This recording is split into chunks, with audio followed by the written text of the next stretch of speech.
अलग-अलग मुझे सर आप बताइए सर कि यूसीसी ये जो आपने सिविल कोड की बात कर दी, इसके लिए कमेटी गठन की बात कर दी गुजरात में, जो उत्तराखंड में भी आपने की थी, ये सिर्फ आप कमेटी गठन करेंगे या फिर लाएंगे भी?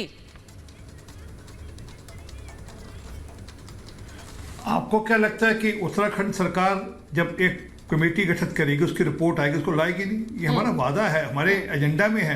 परंतु जो लोग आज विरोध कर रहे हैं और अंबेडकर जी की दुहाई देते हैं, मैं अंबेडकर जी ने क्या कहा था उसको मैं एक बार पढ़ देता हूँ। मैं समझ नहीं पा रहा कि समान नागरिकता संहिता का इतना विरोध क्यों हो रहा है। ये सवाल क्यों पूछा जा रहा है कि भारत जैसे देश के लिए समान नागरिक संहिता लागू करना संभव है। उन्होंने कहा कि समान नागरिक संहिता एक ऐसा कानून होगा जो हर धर्म के साथ के लोगों के लिए समान होगा और इसका कोई धर्म से कोई लेना देना नहीं। ये अंबेडकर जी ने कहा। कल तक जो अंबेडकर जी की दुहाई देते थे, आज अंबेडकर जी की बात मानने को तैयार नहीं है। और मैं एक और, ये सब लोग सेकुलरिज्म की दुहाई देते हैं।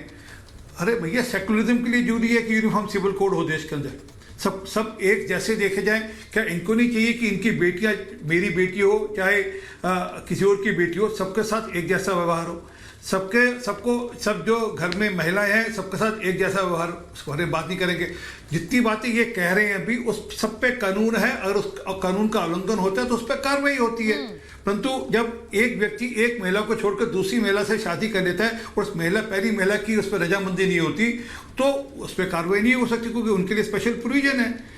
इसलिए कमेटी बनी है, उस पर चर्चा होगी, चिंता होगी, उसमें आप भी अपने राय दीजिएगा जरूर। ठीक है, परंतु ये सब नहीं करेंगे। मैंने यही पूछा। मैं देखिए जो एक सिविल कोड को लेकर आपत्ति दर्ज कराते हैं और कहते हैं कि देखिए ये तो मुसलमान विरोधी है। अकील खान जी को लीजिए जरा स्क्रीन पर, दानिश कुरैशी साहब, अकील खान जी, दोनों को लीजिए। अकील खान जी, आप तो आम आदमी पार्टी का भी पक्ष रखते हैं और आप एक तरफ मुसलमान भी हैं। भाई बताइए कि कैसे मुसलमानों के हितों पर यह असर करेगा? आपका कोई हक छिन जाएगा अगर सिविल कोड लागू हो गया? देखिए सुचरिता, ये बहुत ही चर्चा का विषय है और बड़े लेवल पर चर्चा का विषय है। इसे पूरे, क्योंकि आप आइसोलेट तो नहीं कर सकते हैं किसी रिलीजियस फॉलोअर्स को, और उसको इंटीग्रेट करना भी। आम आदमी पार्टी की क्या राय है इस बारे में? आम आदमी, आप एंकर बन गए सर? आप कब से एंकर बन गए?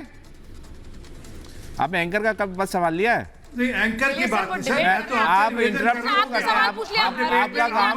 मैं सुन रहा हूँ, सुन लीजिए। वो कह रहे हैं कि जो देश के अंदर, देखिए आम आदमी पार्टी की क्या राय है बतौर एक मुसलमान, आपकी राय क्या है?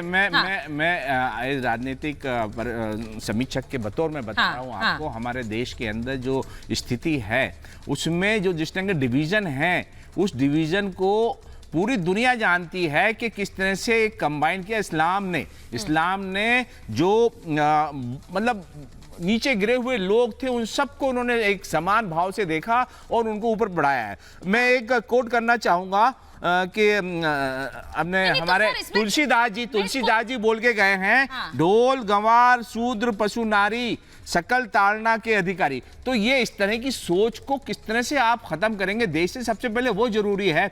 हमारे देश के अंदर आप सबको सिविल कोड, चलिए बनाइए सबका सिविल कोड, उसमें इस्लाम का भी मुस्लिम का भी आप रखिए। आप समानता की वकालत कर रहे हैं सर? सुचरिता, मेरी एक बात सुन लीजिए। अच्छा मुझे बताइए, आप समानता की वकालत नहीं कर रहे? मुस्लिम्स के लिए देखिए समान, हमारे देश में कॉन्स्टिट्यूशन है ना, सबके लिए समान है ना, लेकिन रिलीजियस जो सेंटिमेंट्स हैं, रिलीजियस जो हमारे जो काम है, सबको एक साथ कैसे?